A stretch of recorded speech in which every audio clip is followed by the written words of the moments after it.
Hola, ¿qué tal? Muy buenas noches. Bienvenidos al Centro de Investigación Académica de Derecho Administrativo. Mi nombre es Daniel Caballero. El día de hoy estaré actuando como moderador, puesto que tenemos el agrado de contar con nosotros con el doctor Marco Moscol Borrero, que va a disertar un poco respecto al tema de la labor oficial de cumplimiento. Antes de empezar, queremos darle las gracias a todos los que nos estén viendo, los que ya nos han podido estar siguiendo a través de las redes sociales. Solamente informar también de que se ha estado subiendo algo de información respecto al derecho administrativo. Hace poco también el doctor Marco Moscol Borrero, el que el día de hoy va a exponer, acaba de publicar un artículo muy interesante que por supuesto está a la lectura y al acceso directo de todos los que nos pueden ver. Ok, entonces el doctor Marco Moscol es abogado, es experto en derecho administrativo, cuenta con estudios de posgrado en regulación por la Universidad Valladolid de España, así como que cuenta una maestría en derecho administrativo y regulación de mercado por la Universidad Privada de Piura. Es expositor en temas de derecho administrativo. Doctor Marco, qué gusto tenerlo con nosotros esta noche. Hola Daniel, ¿cómo estás? Buenas noches a ti, buenas noches a todos los que nos pueden ver y nos pueden escuchar. Para mí un gusto siempre participar de estos espacios, de estas ventanas que son bastante productivas y la verdad muy contento y nada, encantado siempre con las invitaciones y poder debatir y conversar de estos temas que son del día a día. Gracias a usted, doctor. Entonces, no me extiendo más en la introducción y le dejo con su exposición, doctor. Buena suerte. Claro que sí. Igual me van a disculpar un poquito que estoy con la gripe propia del cambio de clima, así que de antemano la disculpa del caso por las veces que voy a estar fastidiando con estos sonidos. Eh, bueno, nada, para mí nuevamente es un placer estar acá. Muchas gracias al Centro de Investigación Académica de Derecho Administrativo, esta iniciativa que se ha tenido. Es muy productiva porque el derecho administrativo, como se indicó en la primera reunión que se tuvo, está presente en el día a día de todos nosotros, estemos cerca al derecho o no estemos cerca al derecho. Y justamente estas pequeñas charlas, estos pequeños espacios va a servir justamente para darnos cuenta de qué tan cerca el derecho administrativo está de nosotros. Nada, en esta ocasión voy a procurar tampoco no ser tan extenso en el tema. Me ha tocado ver el tema de la labor del oficial de cumplimiento en estos sistemas de prevención del lavado de activos. El nombre es un poco raro, quizá parece por ahí, no todos por ahí entendemos, conocemos o por ahí hayamos escuchado que es un oficial de cumplimiento. Y por otro lado tenemos esta parte del lavado de activos, que por cierto adelanto, esto no se va a tratar de derecho penal, para nada, este es un foro de derecho administrativo. Tocaremos tangencialmente quizá el tema del lavado de activos, pero por el momento este no será el espacio para ello y nos enfocaremos más, perdón, nos enfocaremos más en el lado del oficial de cumplimiento per se. Nuevamente, nada, gracias. Como ya, ya me presentó Daniel, mi nombre es Marco Antonio Moscol Borrero, soy abogado, apasionado por el derecho administrativo, como el grupo de personas que tuvieron esta iniciativa. Sin más preámbulo, empecemos. Básicamente, la idea aquí inicial es saber qué es el oficial de cumplimiento, por qué es importante o no es importante. ¿Quién es el oficial de cumplimiento? Bueno, básicamente el oficial de cumplimiento en términos generales es el llamado a prevenir la comisión de algunos delitos, en este caso de lavado de activos y de financiamiento del terrorismo. Es una idea simple, que es el llamado, digamos, es quien tiene que prevenir. Y con esto vamos a cerrar al final de la exposición, porque esto que es una idea simple en realidad es la esencia de todo esto. Es el llamado a prevenir, prevención. Eh, entonces, dentro de esta idea, el oficial de cumplimiento es quien eventualmente tiene que es otro término un poco complicado también, pero digamos, aplicar, estructurar estos sistemas de compliance, a los que no me voy a meter en realidad tampoco en este momento, pero estos sistemas de compliance que son este conjunto de normas y buenas prácticas que lo que buscan es que una organización empresarial o lo que fuere pueda también prevenir que en sus actividades se genere el delito de, entre otros, el delito de lavado de activos o financiamiento del terrorismo. He considerado importante primero partir de que el oficial de cumplimiento, a ver, desde el punto de vista estructural, ¿dónde está ubicado? Imaginemos una empresa, la que fuera, puede ser pequeña, mediana, grande, lo que sea. Y esto es bien importante porque el oficial de cumplimiento, o sea, nosotros tenemos una empresa donde tenemos eventualmente un directorio, tenemos la gerencia o el gerente general, la gerencia, etc. ¿Dónde está ubicado el organigrama, por decirlo así, el oficial de cumplimiento? Esto está ubicado, digamos, está dependiente directo del directorio. Esto es muy importante y por eso he decidido empezar por esto, porque si es que hay alguien acá que nos está escuchando, que tiene una organización, una empresa, etcétera, tiene que saber que todo lo que se va a hablar es de una persona, de un sujeto que es dependiente directo del directorio. Es más, yo me atrevo a decir que tiene mayor jerarquía que un gerente legal, tiene mayor jerarquía que el auditor interno de la empresa. No depende de las otras gerencias, no es que el gerente administrativo sea el jefe del oficial de cumplimiento, no. El oficial de cumplimiento es un cargo, una persona que depende directamente del directorio, que tiene que estar alejado de las otras gerencias para poder cumplir su labor, conforme lo vamos a ir comentando. Eh, dicho eso, ¿por qué existe el oficial de cumplimiento? Básicamente, existe básicamente porque en las actividades propias del mercado, hay actividades riesgosas, pasibles en los que se pueda cometer este delito de lavado de activos o financiamiento del terrorismo.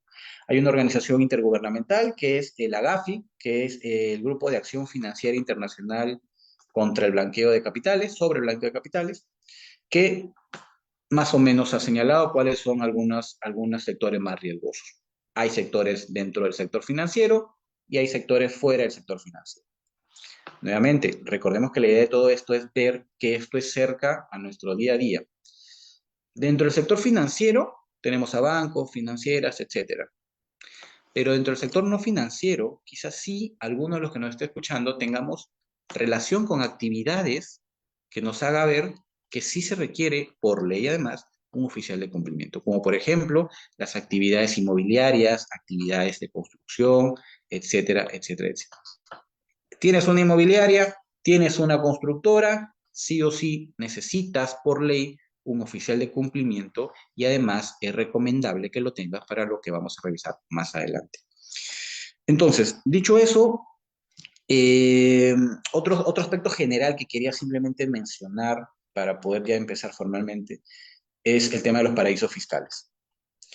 Nuevamente, esto no tiene nada que ver con tributario, ni con derecho penal, ni nada, pero lo menciono porque a veces se cree que los paraísos fiscales son malos, y que no son malos per se, son malos en la medida que los usemos para lavar dinero, para blanquear capital de origen ilícito. Es más, o sea, tan bueno es los paraísos fiscales que hasta lo tengo entendido el BCP, el Banco BCP que todos conocemos, tiene su holding en Gran Caimán, me parece. Entonces, eso no es malo, nuevamente, lo que es malo es utilizar estos paraísos fiscales para blanquear dinero. Bajo la premisa que es bajo la premisa de esta pequeña charla, que es la labor del oficial de cumplimiento, es tan importante la labor del oficial de cumplimiento que aquí quiero simplemente hacer una pequeña mención, sin dar ningún nombre, sin nada. Es que todos conocemos del caso de Odebrecht, del caso Barata y todo lo que implicó este tema para el Perú y la corrupción y transfronterizo, etcétera, etcétera. Hubo una empresa, un estudio que lo ligaron, lo unieron, lo vincularon a estos casos de lavado de activos, porque básicamente era quien constituía las empresas de Odebrecht en paraísos fiscales, pero aparentemente con una finalidad ilícita, que es el blanqueamiento de capital, etc. Hubo todo un escándalo, hubo un allanamiento a esta empresa, a este estudio, finalmente salió el director del estudio con una frase icónica que salió en las noticias que decía, hemos iniciado la contratación de un oficial de cumplimiento.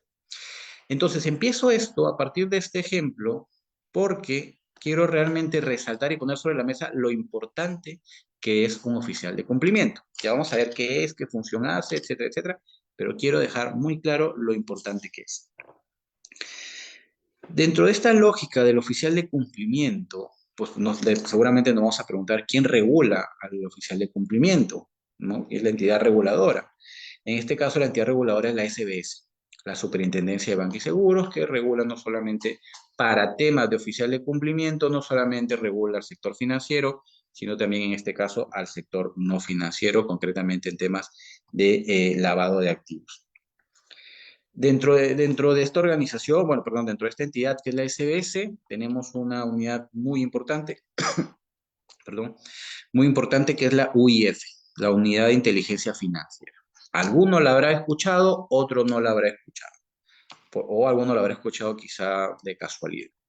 La UIF, que es la Unidad de Inteligencia Financiera, que es básicamente es como si fuera una SUNAT, pero más chiquita, es la encargada de recibir, operar, tramitar, gestionar toda información, o sea, recibir información sobre posibles lavado de activos, sobre posible financiamiento del terrorismo que se hayan detectado en operaciones eventualmente sospechosas o inusuales en las actividades propias del mercado.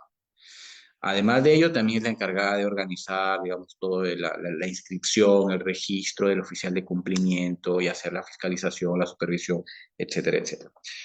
No vamos a entrar al lado de la OIF, no vamos a entrar al lado de la SBS, solamente lo dejo así mencionado para efectos de saber que hay una entidad que es la reguladora, que es donde tenemos que ir a tocarle la puerta para registrarnos como oficial de cumplimiento y que es además quien nos va a tocar la puerta a nosotros ante una eventual fiscalización. Eh, Eventualmente uno podría decir, oye, pero bueno, ya yo no necesariamente tengo que tener un oficial de cumplimiento o si es que lo tengo que tener, pues no quiero tenerlo, no lo voy a tener ahora y no pasa nada. Pues es que no pase nada. Lo que sí ocurre es que si están obligados por ley, que es la premisa, si están obligados por ley a tener un oficial de cumplimiento e informar a la UIF, sí se tiene la obligación de registrar un oficial de cumplimiento. No tener un oficial de cumplimiento, que no se emitan los informes de oficial de cumplimiento, que no se tenga un manual PLAF o un manual de estos de prevención del lavado de activos, entre otras, es o son infracciones administrativas que conllevan una sanción administrativa. Pueden ser leves, pueden ser graves, pueden ser muy graves, es otra historia, no vamos a entrar a eso, pero lo que sí deben tener muy claro es que es una infracción administrativa, estando obligado a tener un oficial de cumplimiento y estando obligado a informar a la UIF, no hacerlo. Eh, entonces, de todo esto que sabemos, ya sabemos un poquito cuál es la idea del oficial de cumplimiento, sabemos que la SBS es quien lo regula, sabemos que tengo que hacerlo porque si no es una infracción, pues probablemente la pregunta más importante es quiénes son los obligados a a informar a la UIF. Y aquí, básicamente, hay que considerar que pueden ser personas naturales, pueden ser personas jurídicas quienes estén obligados. Dentro de esto también pueden haber grandes empresas que claramente están obligados, medianas empresas que también están obligados en algunos casos, pero también pueden haber pequeños o microempresarios que no necesariamente están obligados o sí, y en este caso tienen un sistema, digamos, acotado, ¿no? Con ciertas delimitaciones, un poco más flexibles, etc. Eh, Como por ejemplo, pues, una pequeña empresa, digamos, una casa de cambios, una casa de cambio, una casa de venta de divisas. Es tan importante, y quizá con eso vamos aterrizando un poco la idea, es que imaginemos lo siguiente, ver, no sé, cualquier político de estos que tenemos en el Perú, o sea, un expresidente que eventualmente esté investigado por corrupción o por el delito que fuera. Vamos a ponerle a Alejandro Toledo, como podría ser cualquier otro expresidente. Nosotros tenemos una casa de cambio chiquita en Miraflores, en cualquier distrito de Lima o del Perú, donde fue. Y resulta que llega a nuestra casa de cambio Llega pues, el hermano, la hermana, el cuñado de Alejandro Toledo y nosotros podemos detectarlo, podemos saberlo. Y llega además con $100.000 en efectivo a cambiar. Yo creo que más que razonable es que esa es una operación ciertamente, ciertamente sospechosa. Por eso es que las casas de cambio son, pues, son sujetos obligados con un sistema acotado, pero son obligados a informar a la UIF. Vamos bajando un poco más. ¿Quiénes son los que están realmente obligados por ley? Aquí me voy a permitir, es algo que no hago en realidad leer la ley a efecto de estas pequeñas charlas, porque no es lo que corresponde, pero en este caso, para efecto de que no haya ningún tipo de equivocación con los sujetos obligados a informar, me voy a permitir hacerlo en breve. El artículo 8 de la ley 27693, que es la ley que crea la Unidad de Inteligencia Financiera, el artículo 8, especifica quiénes son los sujetos obligados a informar. Aquí básicamente establece tres grupos, que son el primer grupo, que son los que tienen que informar sí o sí, bajo todos los supuestos tienen que informar. Un segundo grupo, que son los que tienen que informar siempre y cuando estén dentro de unos parámetros, dentro de unos montos establecidos en el reglamento. Si lo, tú puedes ser, pero si no llegas a los límites que te indica el reglamento, no estás en la obligación de informar. Y un tercer grupo que básicamente son entidades públicas, entidades estatales. Del primer grupo voy a mencionar algunas nuevamente, no es mi intención ponerme a leer la ley ni nada por el estilo.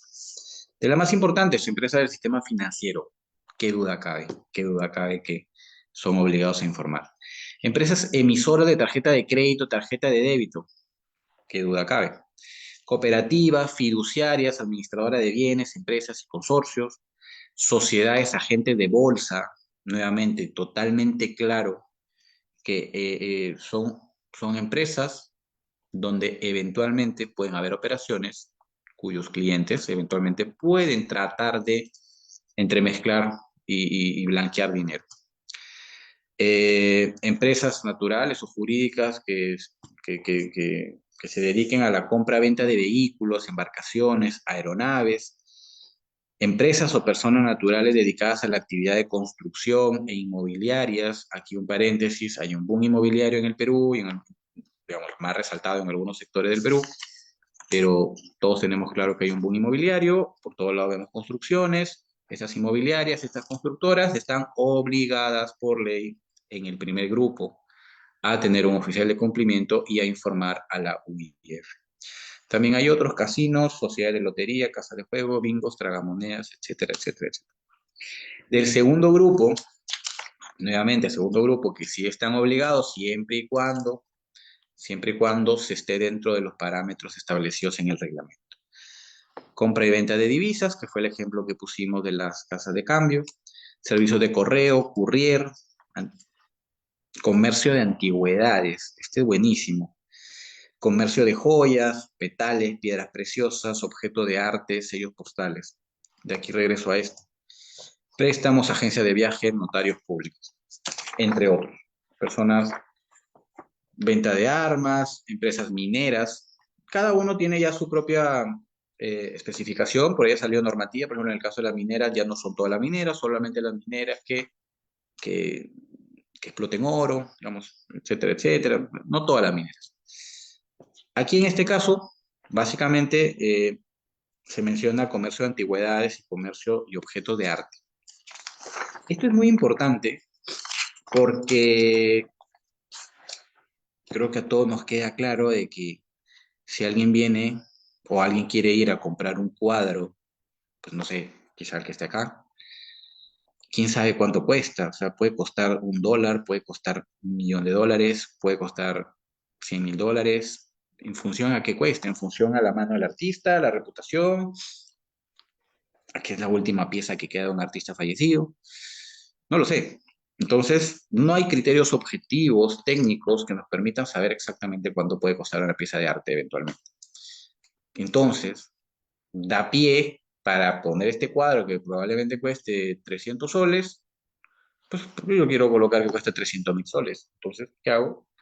Nos inventamos un valor comercial y inyectamos dinero eventualmente sucio a la economía. Lo mismo ocurre con el comercio de antigüedades, estos relojes, pues, que quién sabe, no vamos a hablar de los Rolex, pero sí de relojes antiguos, con valor simbólico, valor sentimental, etcétera, etcétera. Eh, dentro de todas estas actividades cuyos titulares, cuyas empresas están obligadas a informar, uno podría decir, oye, pero ¿por qué no he escuchado, por ejemplo, que se haya mencionado Telefónica, una gran empresa de telecomunicaciones, ¿acaso no está obligada a informar? Es que no, o sea, en principio no, pero aquí vamos a hablar del otro lado de la moneda. Y esto es bien importante porque el tema de la ley que obliga a informar es una obligación. Al final del día a nosotros nos puede gustar o no, pero nos están obligando a hacerlo. Pero la contracara es que existe una ley que es la 3424 que habla de la ley de responsabilidad administrativa de las personas jurídicas. No vamos a entrar en esos temas técnicos. Que lo que dice básicamente es, mira, empresa, si tú estructuras correctamente un sistema de compliance, tienes un oficial de cumplimiento, haces todo lo posible para que en tu organización no haya ningún tipo de delito de ninguna forma, de ningún usuario, de ningún miembro de la organización, y además estos programas se ejecutan correctamente, yo te eximo de responsabilidad porque entendemos que tú estás perfectamente organizada, has podido prever hasta lo imprevisible, has hecho todos los esfuerzos necesarios para que no ocurran delitos ni infracciones administrativas en tu organización. Ocurrieron. Si tú me demuestras que has implementado todo esto, yo te eximo de responsabilidad. ¿Qué quiere decir? Que si nosotros tenemos una organización grande, etcétera, mediana, y dentro de la misma un colaborador o alguien del equipo gerencial, no sé, comete un delito, si nosotros nos hemos cogido esta ley y hemos estructurado un sistema de prevención adecuado, etcétera, etcétera, vamos a estar exentos de responsabilidad nosotros como empresa y en todo caso responderá personalmente a aquella persona o aquel sujeto que haya cometido la infracción, que haya cometido el delito, etcétera, etcétera. Entonces, en este lado ya no es me están obligando, de este lado es yo lo hago porque quiero que si ocurriese algo, yo estar protegido y además porque, claro, soy una empresa seria, con conductas éticas, con principios y que quiero evitar todo lo posible la comisión de algún tipo de delito, algún ilícito, etcétera. Entonces, nuevamente, aterrizando un poco más, ya en la parte operativa, no voy a entrar tampoco a tanto tema de operativo a detalle, pero ¿cómo se designa un oficial de cumplimiento? Bueno, una serie de prerrogativas que establece la ley, etcétera, pero básicamente hay que ir a la SBS, bueno, hay que presentar una serie de requisitos, se inscribe, etcétera. Al final, la OIF acepta el registro del oficial de cumplimiento y le otorgan una clave, un usuario, unas credenciales, y este oficial de cumplimiento, esas credenciales son, digamos, el mecanismo de comunicación hacia la OIF. Cualquier tipo de información, reportes, informes, etcétera, se hace a través de estos canales, a través de esta clave de este usuario. Eh, dentro de dentro de esta, digamos, de esta idea que les acabo de decir de que le dan una clave a un usuario para presentar información, nuevamente la pregunta es, hombre, ¿qué información es la que tienes que presentar? Y aquí nuevamente es un poco más largo el tema, no quiero yo entrar a mucho detalle porque tendría que empezar a leer la ley y creo que eso no se lo merece nadie. No se merece nadie que haya prestado unos minutos o un tiempo para escucharme o escuchar a alguien que simplemente me ponga a leer la ley. Pero en concreto, básicamente, no está obligado, o sea, el oficial de cumplimiento debe presentar, a ver, en diciembre presenta el informe, es un plan anual de capacitación y un plan anual de trabajo, que es básicamente todo lo que yo como oficial de cumplimiento voy a hacer el próximo año. Acá está mi plan, que está desarrollado, aprobado, etcétera. Este va a ser mi plan. Además, el plan anual de capacitaciones, porque además el oficial de cumplimiento, por ley, está obligado a recibir cierta cantidad de capacitaciones al año. Y además, ojo, esto es bien importante, la organización, los miembros del equipo de toda la empresa, a ver, de toda, o en los sectores eventualmente donde sería importante, tienen que recibir capacitaciones, en este caso ya del oficial de cumplimiento. Tenemos capacitaciones al oficial de cumplimiento, de un externo al oficial de cumplimiento y del oficial de cumplimiento al interno. Tiene todo el sentido del mundo que haya charlas de concientización, de capacitación, etcétera, etcétera, etcétera. Eso es en diciembre, eventualmente en febrero, perdón, y en febrero también tienen que presentar un informe que es el informe anual del oficial de cumplimiento. Todas las empresas obligadas a presentar informes, perdón, obligadas a informar a la UIF que están obligadas a tener un oficial de cumplimiento, están obligadas a presentar en febrero todos los años el informe anual del oficial de cumplimiento. Si no lo han hecho, se ha cometido una infracción pasible de sanción. Independientemente de si son leves o no, es una sanción. Eh, dicho eso, quería mencionar que alguna vez cuando yo he hablado de este tema, no en una conferencia ni nada por el estilo, sino en alguna conversación informal, surgió una pregunta muy esencial, creo yo. La pregunta fue, entonces, doctor, pues tenemos que paralizar la operación, no permitimos, nos ponemos el chaleco de superhéroes y no permitimos que sea la operación. Y la respuesta es no, y esto hay que tenerlo muy claro. No es, no es que no se pueda, no es que no se pueda, no es que no se deba dar la operación. La operación se tiene que dar. Aquí hay que circunscribirnos o delimitar la obligación. La obligación se trata de informar, es decir, deja que la operación se dé. Tú tienes que informar a la UIF, el oficial de cumplimiento tienes que informar a la UIF en el caso se hayan cumplido los requisitos para informar, etcétera, etcétera. Entonces, no se trata de no dejar pasar la operación, se trata de dejarla pasar en todo caso y se informa. La UIF hará su trabajo. Eh, Imaginemos una inmobiliaria. La inmobiliaria, sabemos, llegan clientes todos los días a ver las propiedades, los planos, perdón, a ver los planos y ver los proyectos, etc. El área de ventas, el área de ventas de la inmobiliaria, de la constructora, etcétera, debe estar capacitado perfectamente bajo estos estándares que estoy mencionando para tener ya una estructura también de conocimiento del cliente. Hay unos formatos que se le hace llenar a los clientes, no se les hace llenar simplemente para tener una base de datos y mañana volver a venderles. Quizá también desde el punto de vista comercial, pero en realidad es porque, oye, yo necesito, por ley, estoy obligado a conocer al cliente, saber eventualmente por ahí me encuentro que esta persona, hombre, lo googleo y resulta que es una persona que tiene una investigación por corrupción. Entonces, no es que no le pueda vender el inmueble, es que sí lo hago, pero mi oficial de cumplimiento, que recordemos, está separado de las gerencias, no puede estar mezclado, por ejemplo, con el gerente de ventas o el gerente comercial. El oficial de cumplimiento recibe la información, el oficial de cumplimiento reporta al directorio, elabora su informe, la operación pasa, se produce, pero se reporta, se reporta. Otro ejemplo es las notarías. Seguramente más de uno aquí habrá pasado por alguna notaría para hacer alguna una gestión, lo que fuera, y creo que lo primero que podemos coincidir todos es que no es que uno va a la notaría y rapidito entra y rapidito sale. A veces entra rápido, pero es que a veces se demora en salir.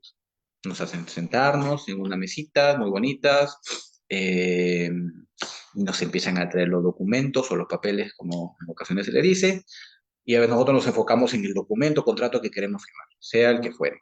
Pero es que además nos hacen firmar una serie de papelitos que a veces los firmamos, pues ya porque tengo que firmarlo y pongo las huellas y firmo y rápido, rápido, rápido. Es que esos documentos no se firman simplemente porque el notario o la notaria quiera tener un legajo de documentos ahí archivados de Marco Moscol y a ver información. No, lo hace porque entre ellos hay un formato que es declarar que los fondos que están involucrados en esta operación notarial no vienen de lavado de activos, no vienen digamos, no tienen una fuente ilícita. Eh, ¿Por qué? Además, porque si dentro de esta operación hay hay un indicio de una sospecha de algo, lo que hacen es, esa personita que nos está ayudando en la notaría, sin que nos diga, ya reportó a la OIF, va y toca la puerta al oficial de cumplimiento y le dice, oye, aquí hay algo raro. Ha venido el hermano, ya no quiero mencionar más nombres, pero de quien fuera, es bien raro, y ha sacado de su billetera pues $40,000, y la verdad que eso es raro. Además está siendo investigado por corrupción, por lo que fuera, ciertamente sospechoso. Entonces lo hacen, informan al oficial de cumplimiento. El oficial de cumplimiento, su trabajo esencial es reportar, no impedir, reportar. ¿Qué pasa? La pregunta del millón, ¿qué pasa si yo, uno, estoy obligado a tener un oficial de cumplimiento? Dos, se genera una operación sospechosa. Tres, no tengo oficial de cumplimiento o teniéndolo, no reporto. ¿Qué es lo que va a pasar? Y cuatro, y finalmente se comprueba que hubo lavado de activos en esa operación. Si se dan esos cuatro requisitos y eventualmente otros, lo que va a pasar es que esto hay que resaltarlo en todos los colores, letra 30, cursiva y subrayado. El oficial de cumplimiento será responsable penalmente, penalmente, o sea, la sanción es la cárcel, eventualmente, eventualmente. Y si no hay oficial de cumplimiento, lo quiero resaltar en todos los colores para que quienes tengan que hacerlo lo hagan. Si no hay oficial de cumplimiento y se da una operación que debió haberse reportado, no se reportó y finalmente sí se concretó en la investigación fiscal o un juez determinó que sí hubo lavado de activos, la plana gerencial es responsable penalmente por no haber implementado un oficial de cumplimiento. Hay que tener mucho cuidado, mucho cuidado. Eh, entonces, en resumen, ¿cuál es la labor del oficial de cumplimiento? Estoy tratando de explicarlo de una forma muy simple porque es la verdad, es simple esto. La esencia es simple. Eh, la esencia es simple. El oficial de cumplimiento es quien tiene que contar la historia. Es quien tiene que contar la historia. Está atento, digamos, ha estructurado, ha organizado todo un sistema que le permite eventualmente conocer indicios, tener alerta de si hay alguna operación sospechosa, etcétera, etcétera. Y si se cumplen los requisitos que la ley establece, digamos, que ya más o menos se tienen establecidos de forma transversal, tiene que reportar. ¿Y cómo lo reporto? Bueno, ya hemos mencionado, a través de la clave, las credenciales, etcétera, y es básicamente contar la historia. Hombre, si yo te cuento yo, oficial de cumplimiento, yo cuento la historia de la OIF, no importa si es que eso realmente al final se determina que hubo un lavado de activos o no. O sea, yo cumplí con reportar. Ahí estoy salvaguardando los intereses, no solo del oficial de cumplimiento, sino también de la empresa. ¿Cómo saber? ¿Cómo saber? Claro, porque suena fácil decir, hombre, es que hay que ver las operaciones sospechosas, y pues no todos tenemos por ahí eh, nuestro ojo del lince para verificar, ver, más o menos percibir si es que hay una operación que le podamos merecedora del adjetivo sospechoso, ¿no? O del término sospechoso. Claro, acá hay unos parámetros, de cierto modo, es más, hay unos software internacionales que se venden, se pueden comprar, donde hay unas listas negras, lista negra, lista grises y esos colores oscuros, que claramente significan cuidado, con ellos no. Sin duda Odebrecht, yo no sé si barata y pues todo ese equipo estará metido ahí. Son software que se van actualizando y sirven justamente para, entre otras cosas, el oficial de cumplimiento tenga su lista y diga, bueno, es que yo con este señor no puedo contratar, o si puedo contratar, tengo que reportar, ¿no? Entonces, al principio yo mencioné que esto no vamos a hablar de derecho penal, y espero estar cumpliendo mi palabra, no es de derecho penal, pero de lo que yo he venido hablando en este poco tiempo, se han salido términos de lavado de activos, financiamiento del terrorismo, etcétera, etcétera. Y nuevamente, yo no vamos a hablar de lavado de activos acá, no es el espacio, pero sí mencionar satelitalmente el tema del lavado de activos, ¿no?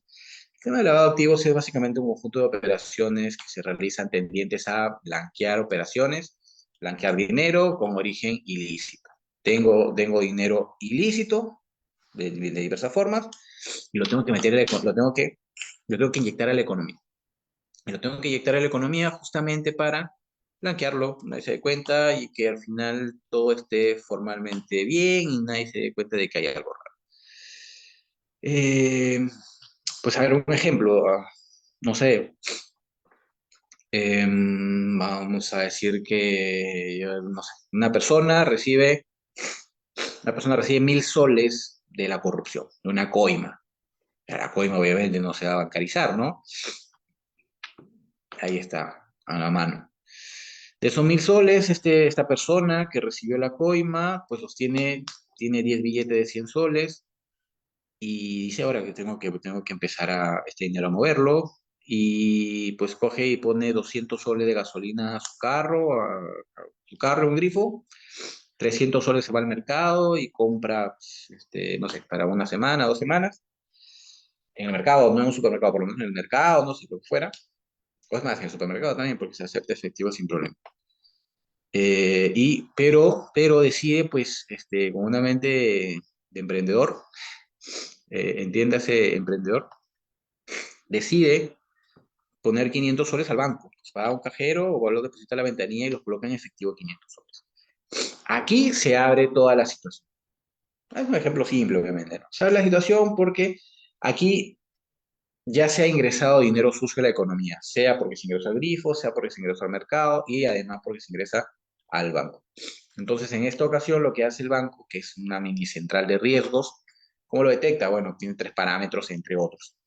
Lo que hace primero es que el banco tiene ya un scoring de cada uno de nosotros. Aunque seamos clientes o no seamos clientes, ya tiene un scoring. Más o menos, oye, yo sé que Margo Moscol gana 2.000, no sé, gana 2.000 soles mensuales porque trabaja, no sé, en una municipalidad y pues es raro que 500 soles los esté ingresando, que tenga 500 soles de disponibilidad, cuando en teoría de las cuentas que yo le veo a Marco Moscol, él tiene sus 2.000 y gasta sus 2.000 soles fijos, no le queda nunca nada, resulta que este mes le quedó. Raro, entre comillas. Luego hay eh, un riesgo geográfico. El riesgo geográfico es porque, claro, en el Perú hay un mapa de riesgos.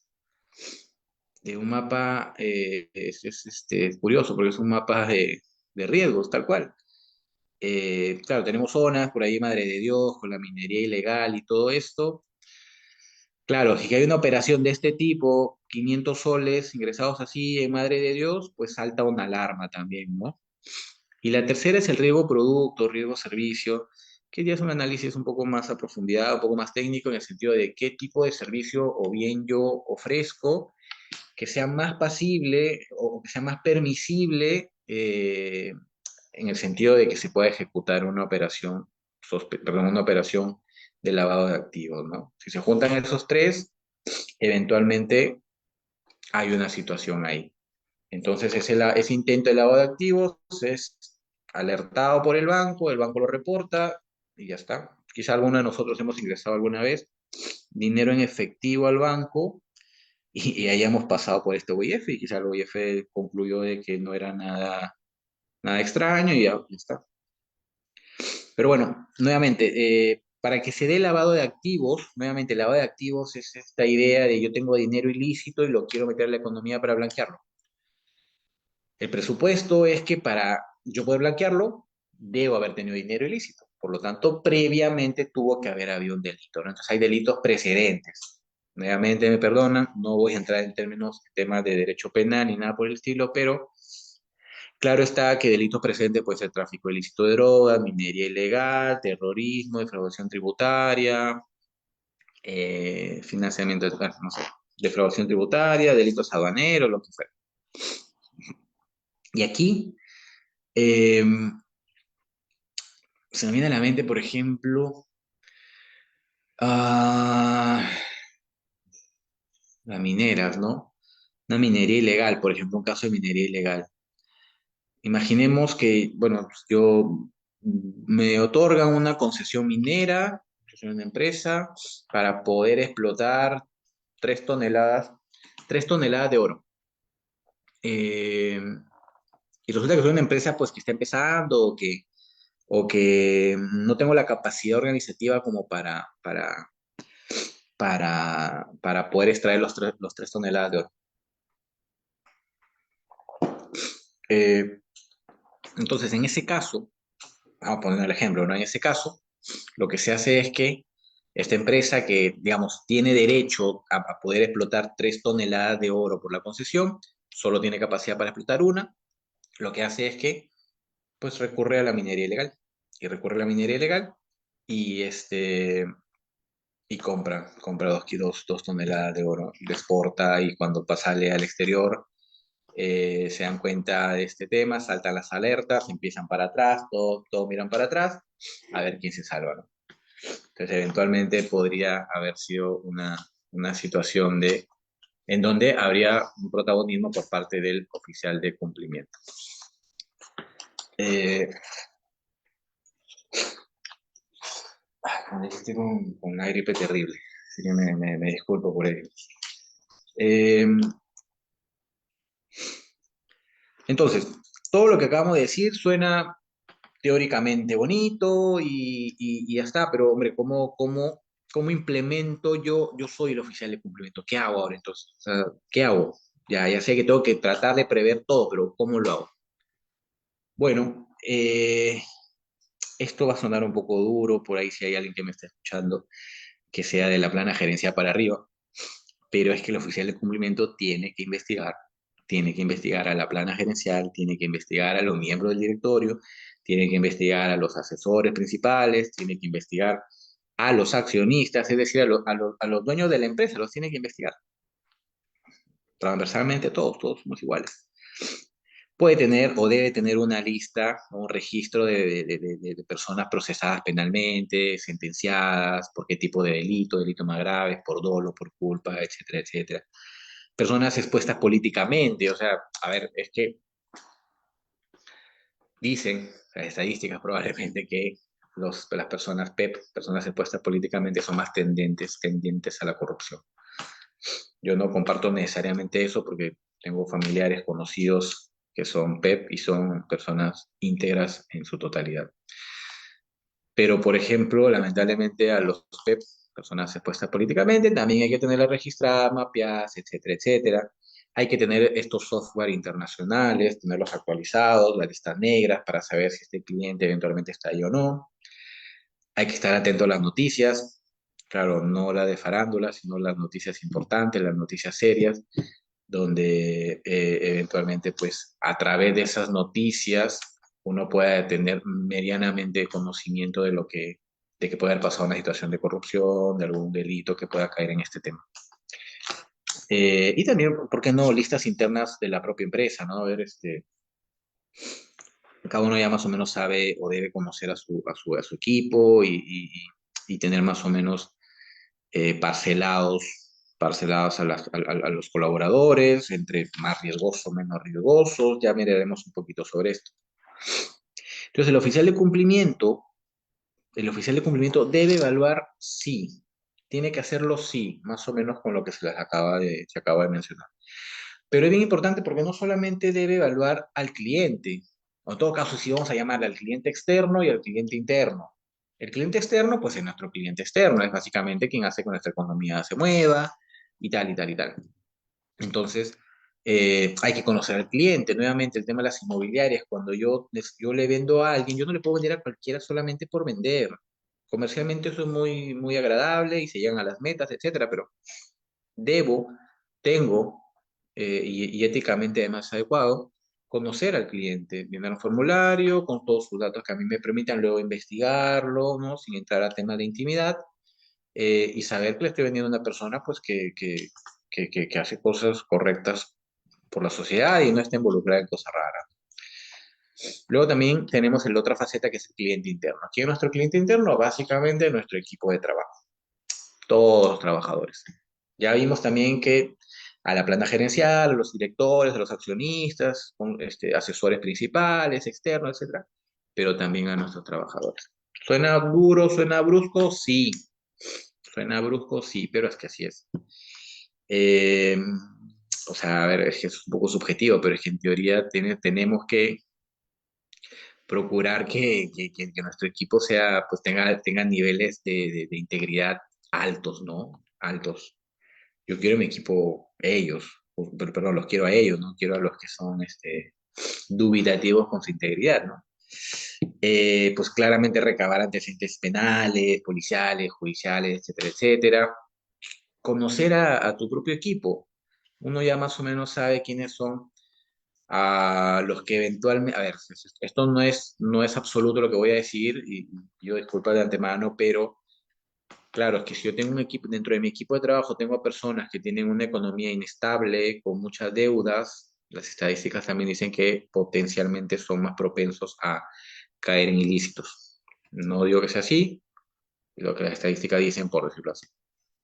Eh, ya esto sumarle, pues, que tenemos que tener una lista de un historial crediticio de nuestros propios trabajadores. A veces no pensamos en eso, ¿no? Digamos, podríamos darle poca importancia al historial, a cómo está en el sistema financiero nuestro propio equipo de trabajo. Y si nos damos cuenta y vamos ya, digamos, uniendo cabos, sí es tan importante, porque si yo tengo en mi equipo una persona que está pues, en rojo, rojo sangre, en el sistema financiero, la alerta un poco se agiganta porque va a ser más propenso probablemente a, no sé, por lo menos es lo que se dice. Eh, y por otro lado tenemos el conocer a los proveedores. No solamente a nuestros clientes, no solamente a nuestro equipo de trabajo, sino a nuestros proveedores, quienes nos suministran. Básicamente nombre, razón social, quiénes son sus accionistas, conocer a sus accionistas. Tampoco digo que hay que meternos nuevamente a la intimidad de cada uno de ellos, pero sí es que hay que saber los años de experiencia que tienen en el mercado, de dónde más o menos proviene su dinero. Si yo veo que yo tengo un proveedor que a su vez es una empresa que recibe dinero del exterior, de, de países riesgosos, alerta para arriba, claro que sí. Eh, tengo que pedirle a mis proveedores que me den los antecedentes penales, policiales, judiciales de todo su equipo. A ver, no sé si les ha pasado, pero a nosotros nos pasó que en un momento nos quisieron, bueno, finalmente nos llegaron a contratar. Postulamos, hicimos una convocatoria para postular un procedimiento de selección, bla, bla, bla, para un servicio de consultoría legal para X lugar, X empresa. Y al momento de ver las bases nos pedían todo esto. Y entonces al principio no podía decir, pues la persona que estaba organizando toda la documentación no entendía y decía, ¿por qué es que piden tanto? ¿Por qué necesitan los antecedentes penales de todos los abogados, etcétera? Y claro, un poco cuando se fue ya desvaneciendo la duda, es básicamente por esto, ¿no? Es que nosotros éramos y somos proveedores de ellos, claro, ellos tienen que garantizar que nosotros también seamos personas íntegras, seamos una empresa íntegra, como ciertamente lo somos. Entonces, dicho eso, eh, ya más o menos hemos hablado algunas cosas, nuevamente no hemos entrado a la ley, pero si hay alguien aquí que quiere o puede o es oficial de cumplimiento, eventualmente dice, pues claro, es que aquí, ¿cómo empieza todo esto? Empieza, como lo dije en algún momento, empieza con una alerta. Una alerta, ¿es algo subjetivo? Sí. ¿Hay algunos parámetros, presupuesto, requisito? Sí. Entonces, ¿qué es una alerta? Pues básicamente es cualquier indicio, cualquier hecho, información que a mí me permita sospechar razonablemente que aquí puede haber alguna situación propia de todo esto que estamos hablando. Ahora, ¿que hay una alerta significa necesariamente que el oficial de cumplimiento debe reportar? No. Nuevamente, resaltado y en todos los colores, letra 30. No. ¿Que hay una alerta? No, porque claro, yo dentro de mi programa, que se supone estructurado, yo debo tener unos requisitos, unos presupuestos que se cumplan. Ya, yo tengo la alerta y empiezo a trabajar en esto. Si al final detecto que no cumple con los parámetros y que no pasó de ser solamente una mera alerta, pues no pasa nada. No es que tengo la obligación de informar tampoco. Por ejemplo, dentro de estos procedimientos, por estas alertas, muchas empresas han constituido, perdón, han generado canales de denuncia anónimos en su página web, en la puerta de la entrada o lo que fuera, canales de denuncia anónima, donde pues básicamente si es que hay algún indicio de algún delito, de corrupción, de una infracción administrativa también, pues puede denunciar anónimamente. Este, y estas alertas, eh, perdón, estas alertas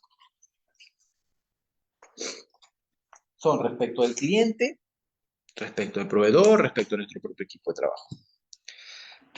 Detectas por ahí que tu cliente, o sea, la persona que le estás vendiendo es una persona, lo googleas, como dije, y resulta que está siendo investigada por corrupción, una alerta, ¿por qué no?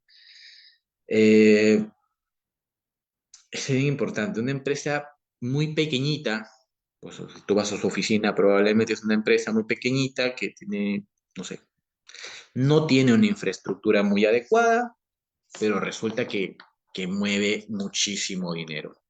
¿Sospechoso? Bueno, aparentemente. Y claro está, pues entre otras, ¿no? Las empresas que no quieren dar información. Yo soy una notaría, yo soy representante legal de una empresa, voy a firmar un contrato de compraventa, yo no le quiero llenar este formulario, señora notaria, no quiero, no quiero. ¿Qué más sospechoso que es? Y respecto de los trabajadores, también hay pequeñas alertas, ¿no? Pueden ser subjetivas, pueden ser estas o no, cada uno es libre de determinar las que quiera. eh, un crecimiento inesperado de la economía de mi trabajador. Pues resulta que yo tengo en mi empresa, en mi equipo, tengo a 10 personas, que pues obviamente somos una familia y tal, y yo conozco pues que X persona es una persona, pues, no sé, con una economía tal, porque además es que le pagas a la empresa, y tal, y bla, bla, bla. Resulta que de la nada, pues ahora aparece con un BMW, último modelo, y algo pasó. Crecimiento inesperado de, de la economía de mi trabajador, ¿no? O por otro lado, imaginemos que, no sé, a ver, somos gerentes de transporte, no sé cuál será, o gerente de licencia, de brevetes, pues del Ministerio de Transporte, no lo sé. Y somos los encargados digamos, nosotros tenemos un personal que es el encargado de dar los brevetes. Y resulta que esta persona, pues antes sacaba, no sé, 3 brevetes por día, y de la nada hay un crecimiento exponencial de las operaciones. Ahora ya no me saca 3, ahora me saca 25 brevetes al día. Es que sí puede ser un abogado, un trabajador estrella, se lo merezca, pero es que es sospechoso, porque la media razonable son 3 al día, lleva 10 años haciendo eso para que ahora pases a 25. Sospechoso es una alerta que salta y se empieza toda la máquina a moverse. Eh, también en ocasiones se dice, por ejemplo, esto hoy por hoy creo que es un poco relativo, pero cuando hay personas que se reúnen mucho fuera de la oficina o fuera de los horarios de oficina con proveedores, con clientes, también hace sonar una alerta en nuestros propios trabajadores. Eh, ahora, claro, nuevamente, ¿qué sigue después de que sonó la alerta? Pues hay, como les dije, hay todo un procedimiento que en teoría el oficial de cumplimiento ya tiene establecido y tal, puede más o menos verificar algunos supuestos, ¿no? Por ejemplo, ¿guarda o no guarda relación la operación que se está haciendo con la capacidad económica del cliente? Nuevamente, el ejemplo en el que Marco Moscol trabajaba en una municipalidad y ganaba 2.000 soles, que se sabe que no reciben ningún dinero variable, ningún monto variable adicional, ni nada por el estilo. De la nada aparece, no sé, un Rolex, por estar hablando de la coyuntura. Parece como un Rolex, no está dentro de los parámetros normales que Marco Moscol, trabajador en una municipalidad que gana 2.000 soles hace, no sé, 8 años, salga ahora con un Rolex, algo raro. Eh, que las operaciones propias de este trabajador, perdón, de esta persona, no sean las normales, las razonablemente normales, ¿no? Obviamente, en realidad es casi el mismo ejemplo, porque no es una persona que recibe montos, no es que de la nada puede haber recibido un monto grande que le permitiera, por ejemplo, comprar el Rolex, claro que no. Entonces, ese es un segundo signo de que eventualmente esa alerta debe dejar de ser alerta y pasar ya a ser un procedimiento de información hacia la OIF. Eh, y tercero es que si es que tiene o no tiene fundamento legal, o sea, lo llamas, se le llama y se le dice qué ha pasado, cuéntame, y pues de la nada no dice no, me gané la tinca y ya por eso me compré el Rolex. Ok, ahí sí hay fundamento legal, pero si es que no hay un fundamento legal objetivo y razonable, pues pareciera que se están cumpliendo los requisitos para yo tener que informar a la UIF. Si se cumplen los requisitos, hay que informar. Eh, y aquí es bien importante porque esta información del oficial de cumplimiento además es confidencial. El oficial de cumplimiento tiene una garantía que es la confidencialidad. En todas las operaciones se busca que no se sepa quién es el oficial de cumplimiento. Es más, hay unos códigos, es el oficial de cumplimiento XX1. Porque, claro está, pues el oficial de cumplimiento es el que está ahí contándole todo lo que está pasando a la UIF. Entonces se tiene que proteger, la ley y el reglamento regulan la confidencialidad del oficial de cumplimiento. Eh, ¿Cuáles son las consecuencias entonces? Ya hemos hablado de quién es, de qué hace, su importancia, qué pasa si no lo hago, si no designo un oficial de cumplimiento. Pues hay sanciones administrativas, como mencioné, sanción por no designar un oficial de cumplimiento cuando estabas obligado a hacerlo, porque te estabas obligado a informar a la OIF. Hay sanciones penales, como el ejemplo de se dio un caso de lavado de activos, no tenías oficial de cumplimiento, o el oficial de cumplimiento está teniendo la obligación, digamos, de hacerlo, no lo informó, o en todo caso la plana gerencial no designó un oficial de cumplimiento, pues podría ocurrir que esto pase a Fiscalía, Fiscalía de Prevención de Lavado de Activos, y la cosa se ponga un poquito más gruesa. Eh, Mecanismos para lavar dinero, no lo voy a tocar mucho porque en realidad son técnicas del otro lado del charco, técnicas de esas organizaciones criminales y tal, justamente para blanquear dinero. Lo que hacen es comprar a precios inusuales, precio muy elevado, muy por debajo de los valores de mercado, movimientos de fondos en efectivo, o sea, yo cojo 300.000 soles y lo paso de un banco al otro así en mi mochila. Claramente es un mecanismo para lavar dinero, bueno, creación de empresas, fideicomisos fantasmas que no tienen movimientos ni bienes a su nombre.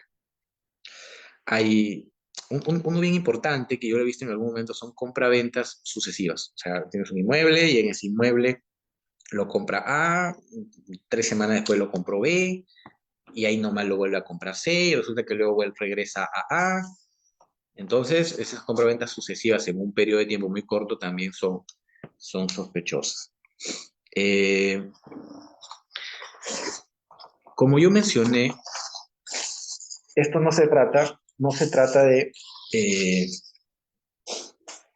se trata de hablar de la ley, porque así no sé, creo que no es lo correcto, pero tampoco podríamos desligarnos totalmente, porque pues ahí está la ley, hay que un poco mencionarla, mencionarla sin que esto se vuelva aburrido. Muy breve, solo me gustaría empezar señalando el artículo 1 de la ley. Objeto de la unidad de inteligencia financiera. ¿Y por qué lo menciono ahora, siendo el primer artículo de la ley? Porque es todo lo que les acabo de decir está aquí. El resumen es este. La UIF es la encargada de recibir, analizar, tratar, evaluar y transmitir la información para la detección del lavado de activos y o financiamiento del terrorismo y coadyuvar a la implementación de los sistemas de detección de operaciones sospechosas. Este artículo no lo dice. Este artículo lo que nos dice es, la unidad de inteligencia financiera lo que busca es que las empresas que están obligadas a informar prevengan que con sus operaciones, con sus servicios, con sus ventas de bienes, pueda alguien usarnos para lavar dinero. Es el resumen de esto, básicamente. Eh, Hay un artículo también importante que lo menciono rápidamente, que es el artículo 3A, que es básicamente que la UIF puede tener acceso a la reserva tributaria de la reserva bancaria. Si cree la UIF, considera que sí, efectivamente hay una situación más que razonable para que se levante, va a ir a un juez penal y en el juez penal, al juez penal lo que le va a decir es que se levante la reserva y hay todo un procedimiento, etcétera, para determinar, para determinar si se levanta o no se levanta la reserva tributaria. Finalmente, si se reserva, obviamente será sin conocimiento del, del, del, del- del intervenido, ¿no? O sea, de la persona que le están investigando. En el artículo 8 se habla de los sujetos que están obligados a informar, que no lo vamos a mencionar. Hay un registro de operaciones, que tampoco lo vamos a mencionar. Solamente quiero mencionar rápidamente lo que son las obligaciones del oficial de cumplimiento. Perdón, eh, quería mencionar que en ocasiones existe un mismo grupo económico. Cuando hay un mismo grupo económico, los sujetos obligados pueden designar un solo oficial de cumplimiento que se le llama oficial de cumplimiento corporativo. Entonces, es viable porque hay muchas empresas, pues, y tienen diferentes razones sociales, etcétera, pero finalmente lo que buscan es una sola idea de negocio, están vinculados económicamente, accionarialmente, etcétera, y pueden tenerlo así. Eh, bueno, sobre esto, para ir cerrando la idea. El lavado de activos, como ya vimos, es básicamente lo que hace que nazca el oficial de cumplimiento y este sistema de prevención del lavado de activos.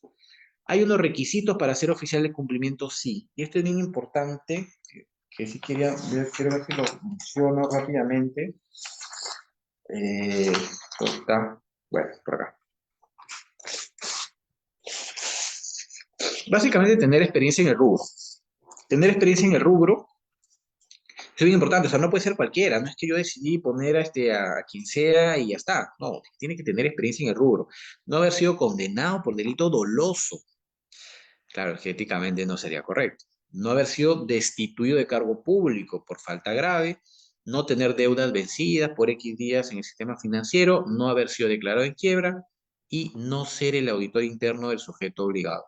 Como dije al principio, el oficial de cumplimiento reporta directamente y depende directamente del directorio, el auditor interno está por otro lado, el gerente legal está por otro lado, y me atrevería a decir que el oficial de cumplimiento está ligeramente por encima jerárquicamente hablando. Luego tiene que tener vínculo laboral o contractual directo con el sujeto obligado y tiene que gozar de autonomía e independencia en sus funciones.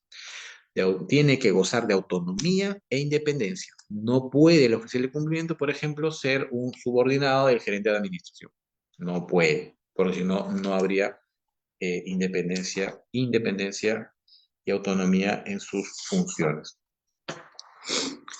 Entonces, dicho eso, ya hemos conversado bastante, largo y tendido. Tampoco es mi intención eh, hacer que me escuchen mucho tiempo sobre esto. Mi intención es básicamente que sepamos la importancia de tener un oficial de cumplimiento, cuál es su labor, qué pasa si no lo tenemos, quiénes son los obligados a hacerlo, más o menos cómo se detectan, cómo nace todo esto a través de una alerta, cuáles son más o menos algunos supuestos donde se podría generar una alerta y esta alerta generar que se inicie todo un procedimiento y tal. Se tiene que informar a la OIF y con eso, digamos, la empresa se está cuidando, ¿no? A modo de conclusión, conclusiones cuatro, muy simples. El sistema de prevención del lavado de activos es un sistema de prevención.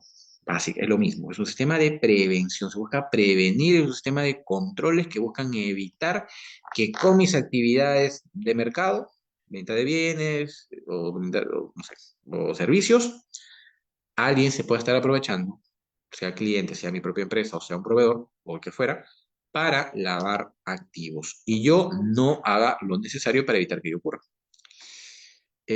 ¿Cómo se hace? Con el oficial de cumplimiento, que hay todo un procedimiento, hay estos software que controlan, perdón, que se contratan con listas negras, sistemas de implementación de prácticas, de prevención, etcétera, etcétera. Tercero, el oficial de cumplimiento es excesivamente importante, no solamente para las empresas que están obligadas a tenerlo, sino en general para que funcione esto, básicamente. Y es quien se encarga de establecer todos los controles necesarios para prevenir la comisión del delito de lavado de activos. Además, también que es una especie de órgano de consulta eventualmente. Y finalmente, como cuarta conclusión, que para mí creo que es la más importante además, porque nace como cuarta conclusión a raíz de aquella consulta que me hacen alguna vez, que es lo que comenté, que la consulta fue, entonces, doctor, ¿no tengo que evitar que prospere la operación? No, la respuesta es no. No se trata de evitar que se concrete la operación, se trata de cumplir con la obligación de informar a la UIF, que ya sabemos que es la Unidad de Inteligencia Financiera, de la Superintendencia de Banca y Seguros. Reportar siempre y cuando se haya generado una alerta, se hayan cumplido los presupuestos que internamente manejamos y se considera una operación de cierto modo sospechosa, ¿no? Claramente. Entonces, con esto, nada, espero no haberme tomado mucho tiempo. Eh, que sepamos la importancia de tener un oficial de cumplimiento. Y nada, por mi parte, muchas gracias. Discúlpenme con la gripe que estoy. Pero nada, muchísimas gracias a los que nos han podido escuchar, a los que me han podido ver. Y este espacio de CIADA, del Centro de Investigación de Académica de Derecho Administrativo, es un espacio creado, nacido, con la única intención de fomentar estas pequeñas charlas, eventualmente algunos debates, y los invitamos a todos a que puedan seguirnos en las redes, conforme lo indicó el doctor Daniel Caballero. Y nada, estamos atentos a cualquier consulta, duda, comentario, aporte o sugerencia que puedan tener a través de los canales de las redes. Quizá tenga algún interés en alguna charla en especial de algún tema en particular. Y pues nada, por nuestra parte, muchas gracias, Daniel. Encantado como siempre y nada, espero haya sido un buen espacio, una buena ventana para todos. Un abrazo. Gracias, doctor. Muy interesante la disertación. Por supuesto que estos temas es de interés de varias disciplinas del derecho, ¿no? No solamente una. A mí me ha interesado mucho cuando han mencionado respecto al compliance y que, bueno, ¿no? A veces este tipo de prácticas tiene que investigar o tiene que supervisar, controlar las actividades de las cabezas, ¿no? De las empresas. Entonces, por ahí, más que una pregunta, de repente, tu opinión, doctor, respecto a que si es que, digamos, una empresa que cuenta con un oficial de cumplimiento, o bueno, no sé si es que se puede equiparar en todo caso técnicamente al compliance, no quiero salirme del tema tampoco, y si es que una empresa cumple con todo ello, con toda la prevención y todo ello, eso de repente por ahí podría ser una causal de atenuante o de eximente ante una responsabilidad administrativa. Mira, la pregunta es excelente, porque además a mí me encanta el derecho administrativo sancionador, ya habrán charlas sobre eso, pero muy brevemente lo que puedo precisar es, por ejemplo, eh, en el procedimiento administrativo sancionador, cuando se trata de la sanción a una persona natural, por ejemplo, me pasé la luz roja y viene el policía y me pone una papeleta de infracción y tal, eh, hay un principio que es el principio de presunción de licitud, que se basa básicamente en el principio de presunción de inocencia, es decir, yo no debo probar que soy inocente, sino que, digamos, la entidad sancionadora, por llamarlo así, es quien tiene que probar que yo he incurrido en la infracción. Eso es a nivel de personas naturales. Pero a nivel de personas jurídicas, doctrinariamente esto gira. Entonces la carga de la prueba ya no va tanto por el lado, yo como empresa, como persona jurídica, no puedo decirle, bueno, señores, Ministerio de la Producción, SUNAFIL o EFA, el que fuera, no puedo decirle, bueno, señores, yo acá me quedo sentado y ustedes son los obligados a demostrar que yo incurrí en una infracción. No ocurre eso. Y ocurre justamente lo contrario en virtud de lo que tú has mencionado, o en mérito de lo que tú has mencionado. Yo, más bien como empresa, como persona jurídica, debo demostrar que me he organizado de tal forma, como dije, he tratado de prever todo hasta lo imprevisible, me he organizado de tal forma que he tapado todos los huecos posibles por donde se puede haber escapado una infracción o un delito. Pero pese a todo ello, pese a todos los esfuerzos razonables, objetivos y comprobables, igual pasó. Si en ese supuesto la empresa está exenta de responsabilidad administrativa, guión penal. Entonces, a tu pregunta, la respuesta en concreto es sí. Si es que yo tengo estructurado, implementado y en uso y bien aplicado además un programa de compliance, un oficial de cumplimiento que cada uno hace su labor, digamos, hacen su labor perfectamente, si ocurriese una infracción X, yo puedo decirle, señores, entidad, yo me he organizado de tal forma que yo no tengo culpabilidad.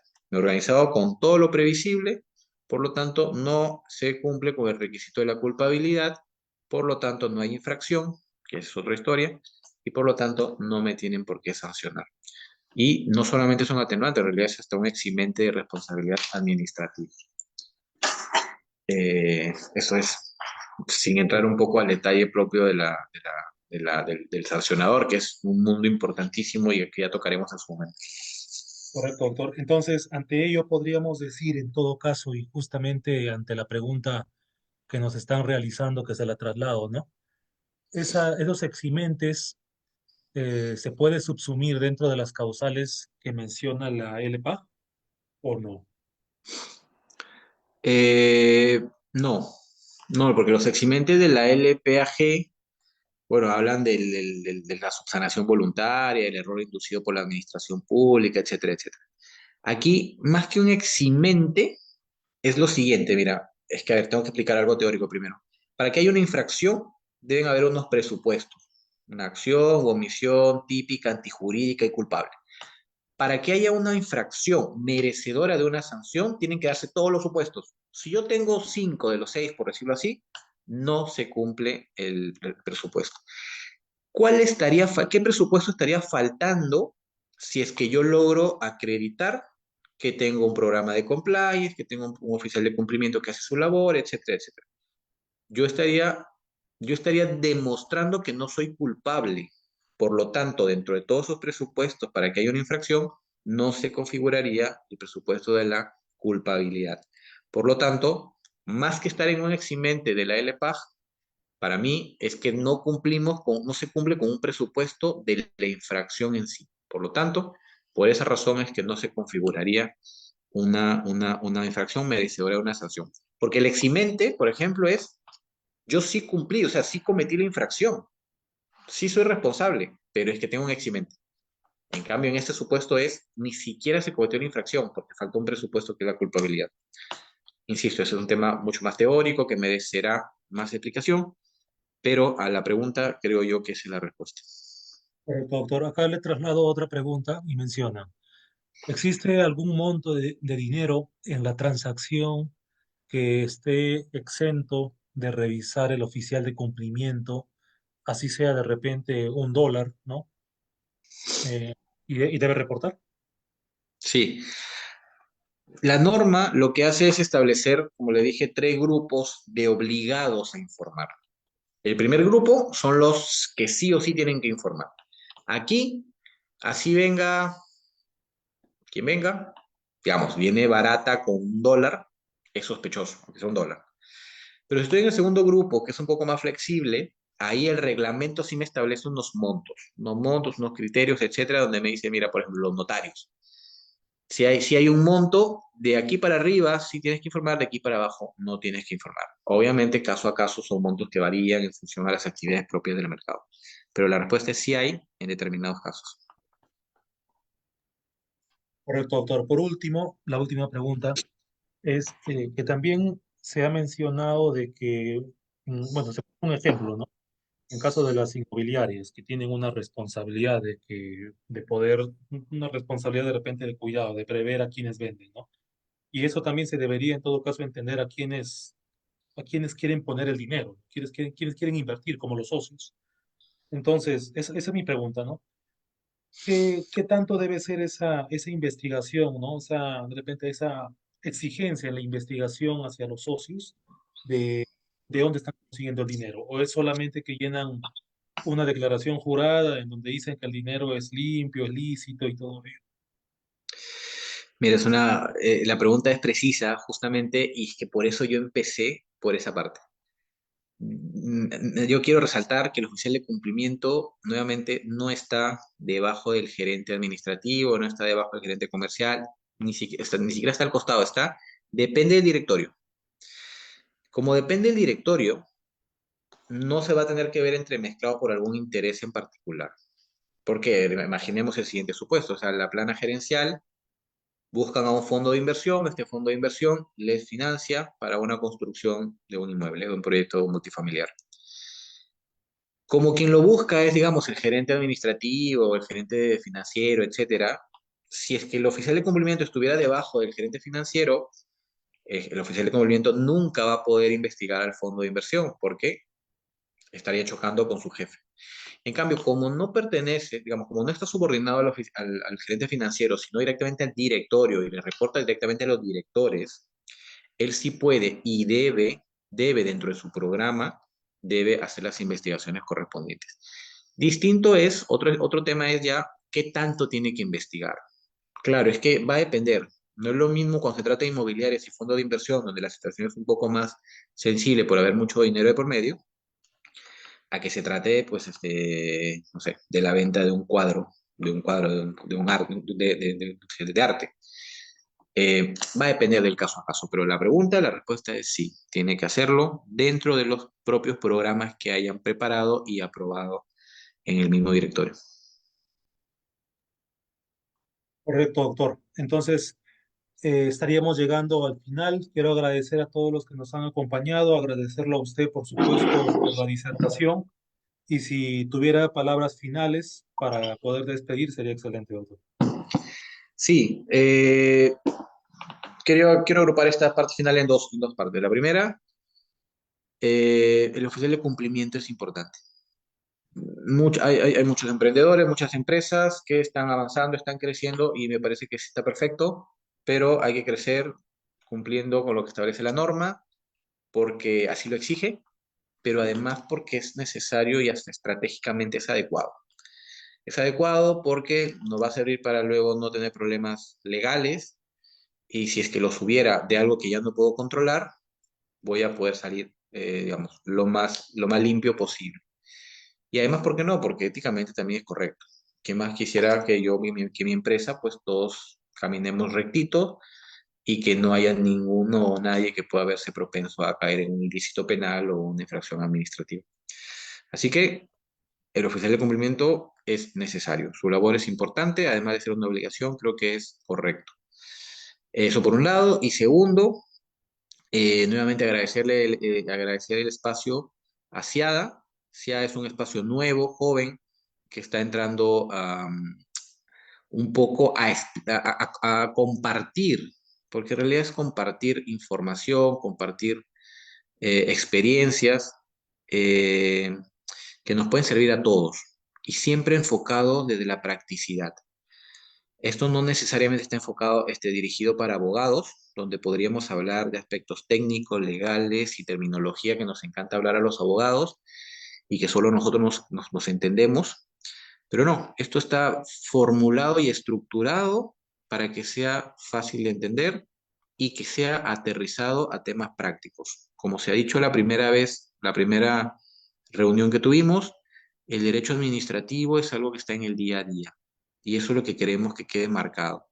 El derecho administrativo está presente en todos nosotros todos los días, aunque no nos demos cuenta.